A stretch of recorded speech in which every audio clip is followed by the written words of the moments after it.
que je regarde toute chose comme une perte, afin de connaître Christ et la puissance de sa résurrection. Philippiens 3, 8, 10. Bien que les Éphésiens reçurent l'enseignement de Paul, d'Apollos et de Timothée, Paul priait cependant en leur faveur afin qu'ils puissent connaître l'infinie grandeur de la puissance de Dieu, à savoir cette même puissance qu'il déploya en Christ lorsqu'il ressuscita d'entre les morts. Éphésiens 1, 16 à 20.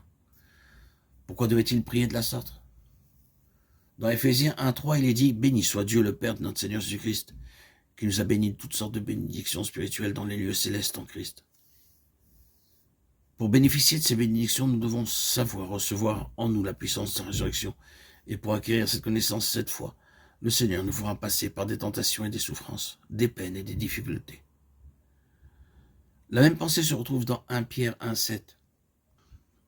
Afin que l'épreuve de votre foi, plus précieuse que l'or périssable, qui cependant a été prouvée par le feu, ait pour résultat la louange, la gloire et l'honneur, lorsque Jésus-Christ apparaîtra. L'or est affiné au moyen du feu. On ne peut le purifier avec de l'eau et du savon. Il faut qu'il passe toujours à nouveau par le feu purificateur jusqu'à ce que la moindre impureté soit brûlée. De la même façon, Dieu nous fera passer par le feu pour nous libérer des doutes et de l'incrédulité. Nous pouvons nous imaginer avoir une foi forte, mais le tout est de savoir si le Seigneur est satisfait de notre foi. À moins d'avoir la foi capable de s'approprier la puissance de sa résurrection journellement, le Seigneur ne sera pas satisfait. Paul dit dans Galates 2:20, Christ qui vit en moi. Le Christ vivant qui a vaincu la mort pour vous et pour moi vit en nous pour vaincre tous les jours nos tentations. Si nous nous approprions par la foi la puissance de sa résurrection. Dans Genèse 17, le Seigneur dit « Je suis le Dieu Tout-Puissant ». Il dit cela pour permettre à Abraham de bénéficier de sa grande puissance. Rien n'est impossible à Dieu, il peut tout. Le Dieu d'amour et de miséricorde veut que nous ayons la foi qui fait l'expérience de sa toute-puissance et qui en bénéficie.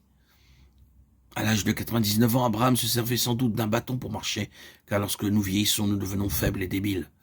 Aussi Abraham a dû se sentir très découragé et penser intérieurement ceci.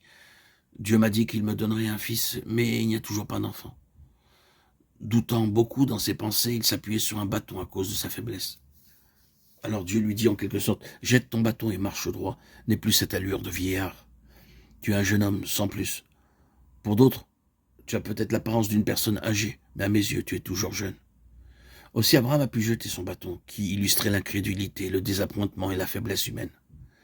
Dieu dit en fait, « Je suis le Tout-Puissant et je vais déverser ma puissance en toi. » Abraham demandait un fils, et l'Éternel lui dit, « Je te rendrai fécond à l'infini, je ferai de toi des nations et des rois sortiront de toi. » Genèse 17:6. Sans cette expérience, Abraham n'aurait jamais su ce qu'il y avait dans le cœur de Dieu à son attention. Lorsque nous passons par des souffrances, nous ne savons pas ce que Dieu a pour nous dans son cœur. Ce n'est que par la foi que nous réalisons nos bénédictions. Le diable essaie d'affaiblir toujours à nouveau notre foi. Il voudrait que nous regardions à l'homme en toute chose plutôt que de faire confiance à Dieu.